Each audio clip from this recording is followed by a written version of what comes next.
یبلو جو ہے عربی زبان میں آتا ہے آزمانا. خلق الموت والحیات لیبلوکم ایکم احسن عملا. یہی معنی ابتلا کے بھی. ابتلا یبتلی آزمانا. ابلا یبلی جو آتا ہے باب افعال سے، اس میں آتا ہے کسی کو کسی تکلیف میں ڈال کر اس کو نکھارنا، کہ اس کا جوہر نکھر جائے، اس کے اندر جو خیر ہے وہ اور چمک جائے، لوگوں کو بھی معلوم ہو جائے کہ یہ شخص اس مقام کا اہل ہے، اس کے اندر یہ صلاحیت ہے، اس میں یہ قوت موجود ہے. تو یہ گویا کہ اہل ایمان کی صلاحیتوں کو نکھارنے کے لیے اور ان کے درجات کی ترقی کے لیے بھی اللہ تعالیٰ دنیا کے اندر یہ مصیبتیں اور امتحانات جو ہیں آزمائش کے حوالے سے افراد پر بھی اجتماعی طور پر بھی لاتا ہے.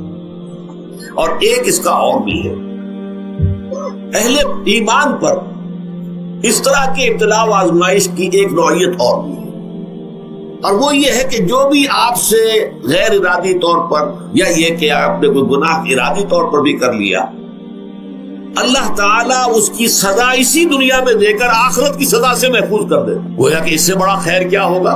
یہاں کی سزا کیا ہے؟ جھیل لی آپ نے، بخار آ گیا، ٹانگ ٹوٹ گئی، چلیے 3 مہینے آپ بستر پر پڑے رہے نا، اور کیا ہوا؟ کچھ نہیں. لیکن یہ کہ آخرت کی سزا ملتی ہے بہت عظیم.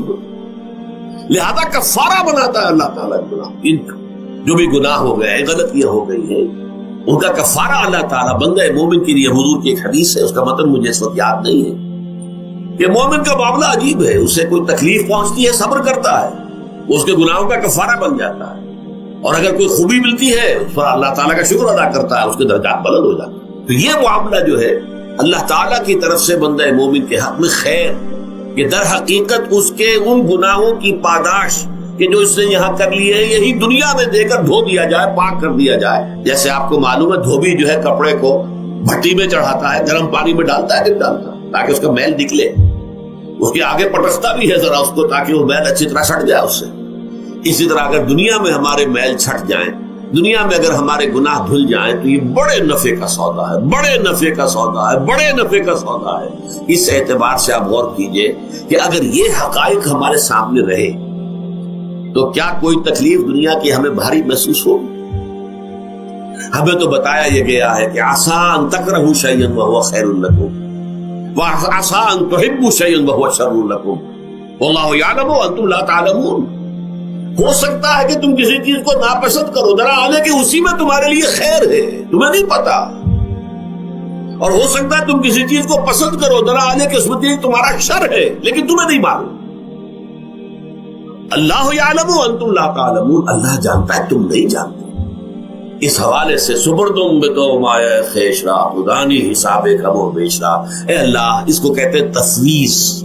یہ سورہ تغابن کے درس میں یہ تمام مضامین تفصیل سے آتے ہیں کہ ایمان کے جو باطنی ثمرات ہیں اس میں سب سے پہلے مقام رضا ہے، پھر تفویض، توکل ہے. آپ محنت کر رہے ہیں، محنت کر رہے ہیں، محنت کر رہے ہیں، نتیجہ نہیں نکلا. ایک نتیجہ یہ نکلے، ایک بچے نے بہت محنت کی، دن رات کام کیا، فیل ہو گیا امتحان. اب صدمے سے کمر ٹوٹ سکتی ہے اس کی، لیکن نہیں. ہو سکتا ہے کہ اللہ تعالیٰ نے اسی میں میرے لیے خیر رکھی، اس لیے کہ ہماری محنت سے کچھ نہیں ہوگا، ہمارے مادی وسائل سے کچھ نہیں ہوگا، ہوگا اللہ کے اذن سے، اللہ کی مرضی سے، اللہ کی مشیت سے. یہ ہمارے لیے خاص طور پر اس اعتبار سے بہت اہم نکتہ ہے. ہم سب راہ حق کے مسافر ہیں، اپنے اپنے بس پڑتے محنت کر رہے ہیں، وقت بھی صرف کر رہے ہیں، مال بھی صرف کر رہے ہیں، محنت کر رہے ہیں، مشقت کر رہے ہیں. لیکن فرض کیجئے جیسا کہ ہے فی الواقع، فرض کیا کیجئے، وہ تو واقع سامنے کی بات ہے، نتائج نکلتے نظر نہیں آ رہے، قدم نہیں بڑھ رہے، ہماری طرف لوگوں کا رجوع عام نہیں ہے. ٹھیک ہے، اس پر قطعاً بدل ہونے کی بات نہیں. یہ اللہ تعالیٰ کی مشیت میں ہوگا، جب وہ چاہے گا تب ہوگا. ہمارا کام یہ کہ اپنا فرض ادا کیے چلے جائیں بس، اور نتیجے سے بالکل ذہن کو اپنے منقطع کر لیں، ذہن کا کوئی تعلق آپ کے نتیجے کے ساتھ نہ رہے. یہ جب تک کیفیت ہماری نہیں ہوگی، ہم اس راہ پر استقامت اور مدام اس پر محنت اور جد و جہد کرنا جو ہے وہ ہمارے لیے ممکن نہیں رہے گا. اس کے لیے میں اگر آپ کے سامنے رکھوں معاملہ کہ حضور صلی اللہ علیہ وسلم کے جو پہلے 10 برس ہیں، جب سے آپ کو آغاز ہوا ہے وحی کا، اس کے بعد سے پہلے 10 برس دن رات کی محنت، شدید مشقت، یہاں تک کہ اللہ بھی روک رہا ہے نبی آپ اپنے آپ کو ہلاک کر لیں گے، لعلک باخع نفسک الا یکونوا مؤمنین، کیا آپ اپنے آپ کو صدمے میں ہلاک کر لیں گے؟ یہ مان نہیں لا رہے، اس قدر صدمہ۔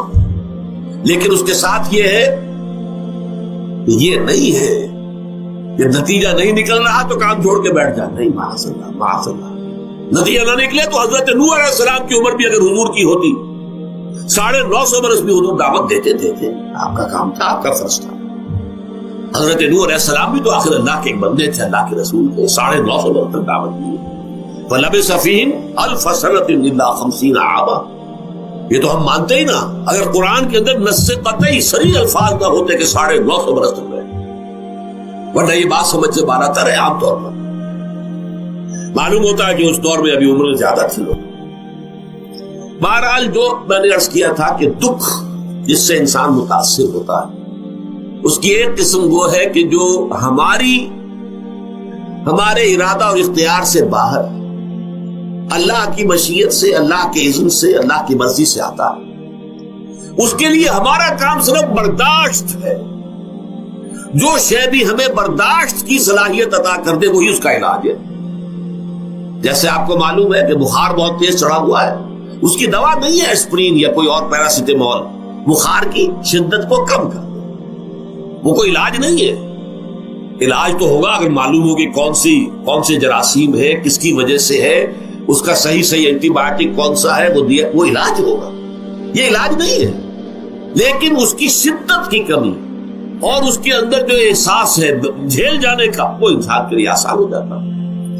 یہی مضمون آیا ہے سورہ حدید میں بھی، ما اصاب من مصیبت فی الارض ولا فی انفسکم، یہاں کھول دیا اس مضمون کو۔ میں نے عرض کیا تھا نا کہ یہ آفت سماوی بڑے پیمانے پر بھی ہو سکتی ہے، زمین میں یعنی زلزلہ آ گیا، فلڈ آ گیا، طوفان آ گیا، ولا فی انفسکم، خاص تمہاری جان میں، تمہیں بخار ہو گیا، تمہیں ٹی بی لگ گئی، تمہیں کوئی اور بیماری آ گئی، تمہیں کینسر ہو گیا، معاذ اللہ ہوتا ہے، آخر ہوتا ہے دنیا میں، انسانی زندگی کے ساتھ یہ ساری چیزیں لگی ہوئی ہیں۔ لیکن یہ چیزیں ما اصاب من مصیبت فی الارض ولا فی انفسکم، نہیں پڑتی تم پر کوئی پڑنے والی کوئی مصیبت، کوئی تکلیف، نہ پوری زمین میں بڑے پیمانے پر، نہ تمہاری جانوں میں انفرادی سطح پر، الا فی کتاب من قبل ان نبرأھا، مگر یہ کہ وہ تو ایک کتاب میں، کتاب اللہ کے علم کی کتاب، ام الکتاب، اس میں پہلے سے درج موجود ہے۔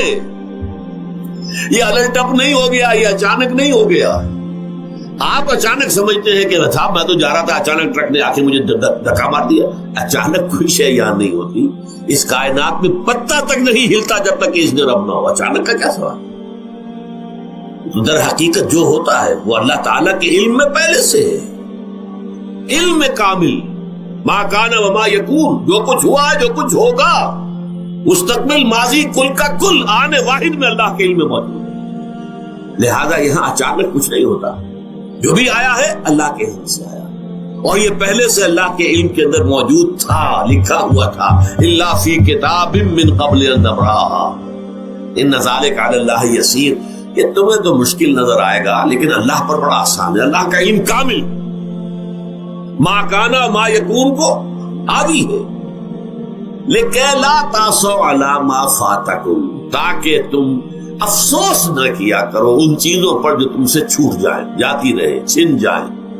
کوئی موقع تھا ہاتھ سے نکل گیا، کوئی دولت تھی اس پر ڈاکہ پڑ گیا، کوئی اور مصیبت ہے وہ آ گئی، کوئی عزیز فوت ہو گیا، اکلوتا بیٹا تھا فوت ہو گیا، وغیرہ وغیرہ۔ ما فاتکم، فات سے ہی فوتیدگی ہے نا، جو شے بھی نکل جائے، چلی جائے، ہاتھ سے جاتی رہے، چاہے وہ کوئی آپ کا عزیز تھا جو فوت ہو گیا تو آپ کے ہاتھ سے نکل گیا، یا کوئی مال تھا جو آپ کے قبضے سے نکل گیا، ڈاکہ پڑ گیا، چوری ہو گئی، نقصان ہو گیا کاروبار میں بہت بڑا، اس پر افسوس نہ کیا کرو۔